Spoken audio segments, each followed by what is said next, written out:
visualizando aí. Estão visualizando? Eu vou diminuir só um pouquinho para ficar todo o globo aí na tela. Ok? Beleza? Estão aí, né? Maravilha. Vamos lá. Vamos manusear aqui rapidamente o Google Earth. Onde é o palco? Onde é o palco disso tudo, né? Aqui, ó. Essa região é extremamente importante do ponto de vista da economia. Deixa eu reduzir aqui, ó. Continente africano, ok? Continente africano. A Península Arábica, Arábia Saudita, Iêmen e por aí vai. O problema está acontecendo exatamente aqui. Omã, Iêmen, Arábia Saudita.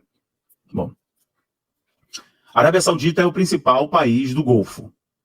É uma potência militar, é uma potência na geração de petróleo, na exportação de petróleo, é a campeã mundial, junto com Rússia e por aí vai, e os outros países do Golfo.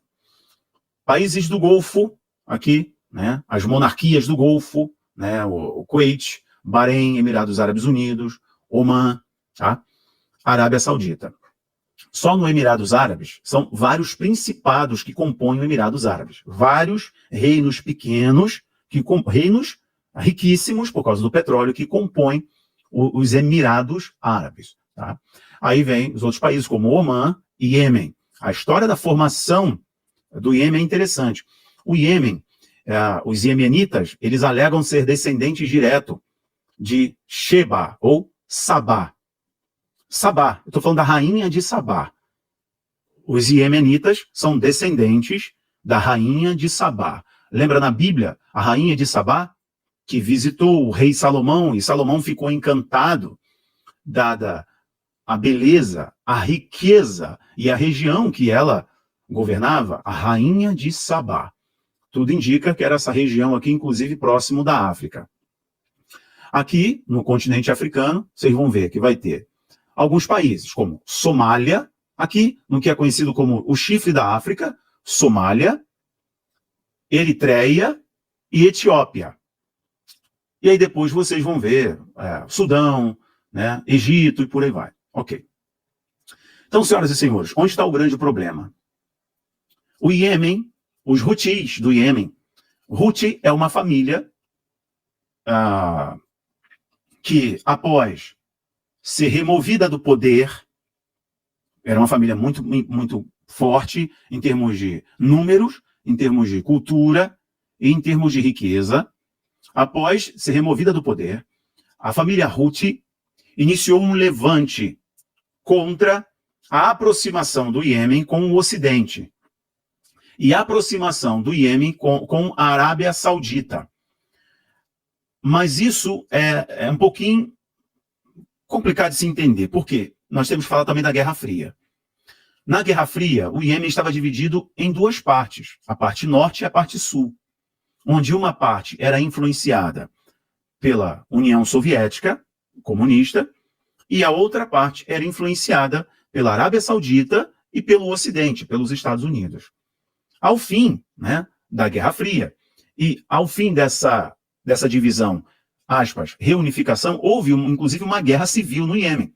E essa guerra civil foi estimulada por essa divisão étnica, religiosa, né, e também de influência internacional, política. A família Houthi, então, somou um número considerável de rebeldes que decidiram lutar contra os Estados Unidos, contra a Arábia Saudita, que sempre atuou aqui influenciando no Iêmen por causa de uma questão fronteiriça, uma questão de poços de petróleo, por aí vai, né? Questão étnica, histórica. A família dos Houthis venceram e dominaram grande parte hoje do Iêmen. Não dominam 100% do Iêmen, mas dominam grande parte do Iêmen. Eles estão próximos ao Golfo de Aden, onde mantém aqui, né, no Golfo de Aden, uma política de sequestrar navios, cobrar impostos. Então, é um problema para a navegação global, para o comércio global, que vem através do Golfo de Aden e passa pelo Estreito de Bab al-Mandeb, que é esse estreito aqui que vocês estão vendo. Aqui, os Estados Unidos têm bases militares aqui, França, De igual modo, a China está se posicionando aqui. Há 2 anos atrás, eu falei para vocês que o Egito estava com um problemão com a Etiópia. O Egito estava com um problemão. Por quê? A China financiou uma das maiores hidrelétricas do mundo. Financiou aonde? Na Etiópia. A China. Lembrando que o líder da saúde do mundo é etíope. Ok? O Tedros Adhanom Ghebreyesus. E de longa data a China vem se aproximando não só do Egito, mas também da Etiópia. Acontece o seguinte, a China tem uma base aqui. E a China joga muito bem no continente africano. Domina em vários aspectos, não só a geração de energia, não só a comunicações, mas a China está estabelecendo suas bases com o seu programa mundial, a Nova Rota da Seda. Bom, mas aqui é onde o bicho pega. Esse estreito é por onde passa, é aqui que passam os navios. Esses navios vão para onde? Estão levando suprimentos, estão levando commodities, estão levando petróleo. Para onde? Acessando o Mar Vermelho. Eis o Mar Vermelho. Aqui é o Mar Vermelho. E o Mar Vermelho é o caminho para isso daqui, ó. É o caminho para uma região que foi disputada historicamente, onde se acessa os portos da Europa. O canal de Suez. Esse canal que você está vendo é o famoso canal de Suez, onde se acessa a Europa. Canal de Suez. E vai desaguar aqui, no Mar Mediterrâneo. E abastece os portos da Europa. Então, o que está acontecendo aqui reflete diretamente aqui na Europa. E este problema está se intensificando com as ações dos Houthis, cujo lema de sua bandeira é eliminar os Estados Unidos, eliminar Israel e promover a lei islâmica. Qual é o slogan do Hamas? Eliminar o Estado de Israel e estabelecer a lei islâmica. Então, senhoras e senhores, o que está acontecendo aqui em cima em Israel, o que está acontecendo aqui, agora, envolvendo inclusive a faixa de Gaza, é um problema não só para os Estados Unidos, é um problema para a Europa, é um problema para o mundo, porque o Irã atua aqui. O Irã atua através do Iêmen, assim como atua através do Hamas aqui, na guerra entre Israel e as forças terroristas do Hamas, o que acaba sendo um problema para o Egito também. Bom, senhoras e senhores, esse assunto é bem interessante, mas está mais no campo da história, da geografia e da geopolítica. Eu vou voltar para cá, só trouxe esse dado, porque é uma frente que pode levar o mundo para a Terceira Guerra Mundial, sim.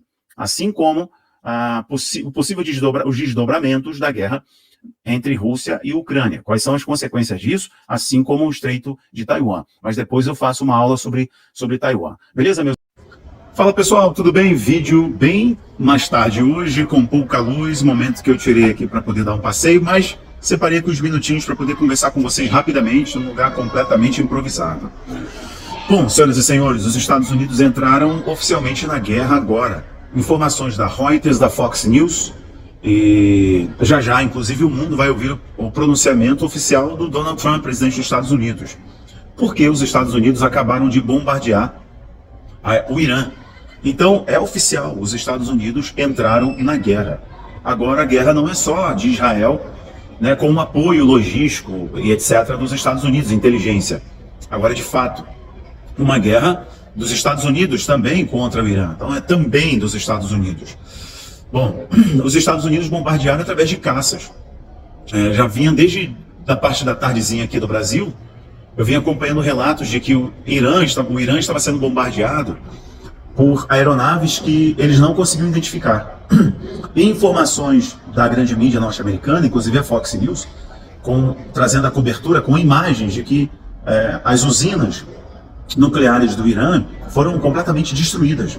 Inclusive, uma das principais, que Israel entendia que era extremamente importante acabar com a capacidade do Irã de produzir o melhoramento do urânio na usina de Fordow. Então, a Fox News mostrou uma imagem, inclusive eu estou colocando aí para vocês, né, uma imagem aérea dessa usina completamente destruída, né? Então, muita coisa vai acontecer a partir daí, né? Vamos ver as ameaças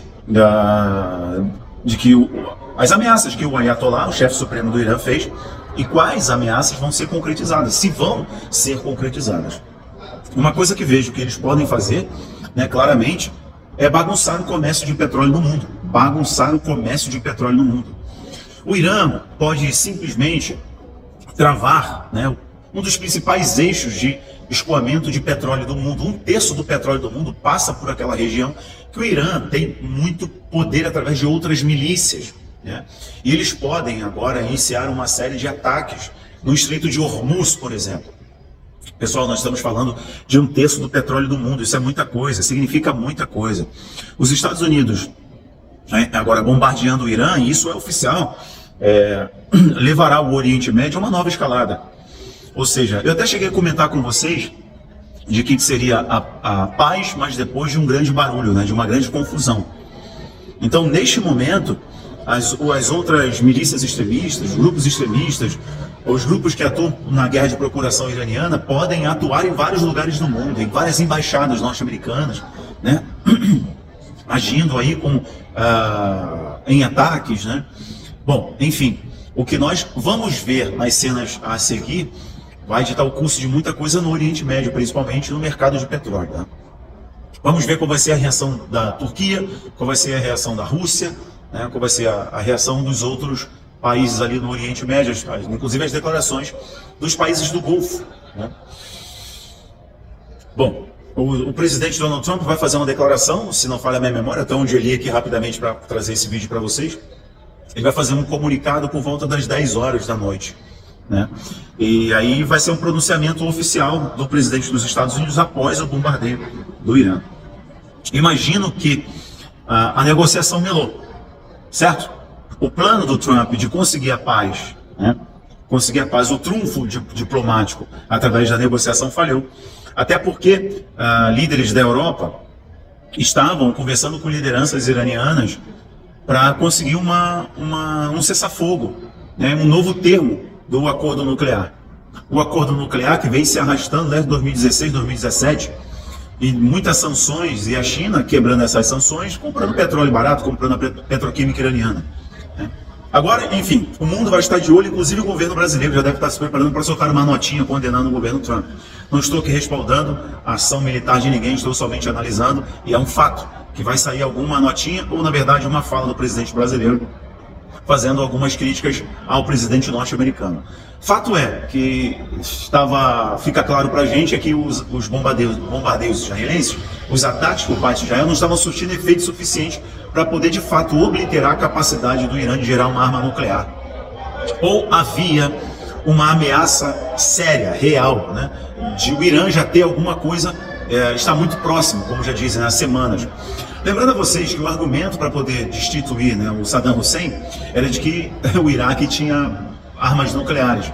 E, na verdade, ele não tinha nada, isso está provado. O Irã não. O Irã, ele começou o argumento de que precisava de um programa de energia nuclear para fazer pesquisa, precisando de pesquisa.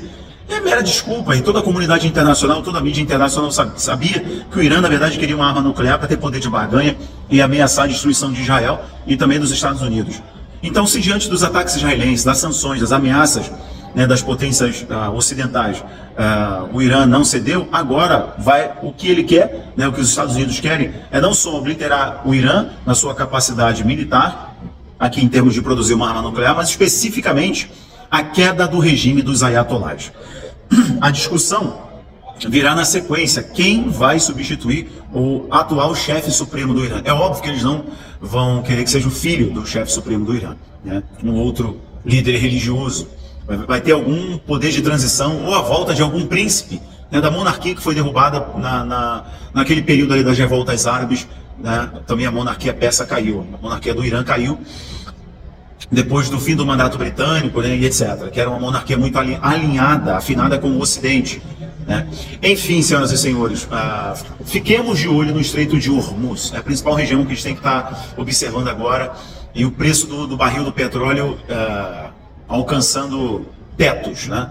Vamos olhar os desdobramentos dessa questão. Eu volto aqui depois, amanhã, a gente bate um papo analisando com vocês, tá? Um abraço, tchau, tchau.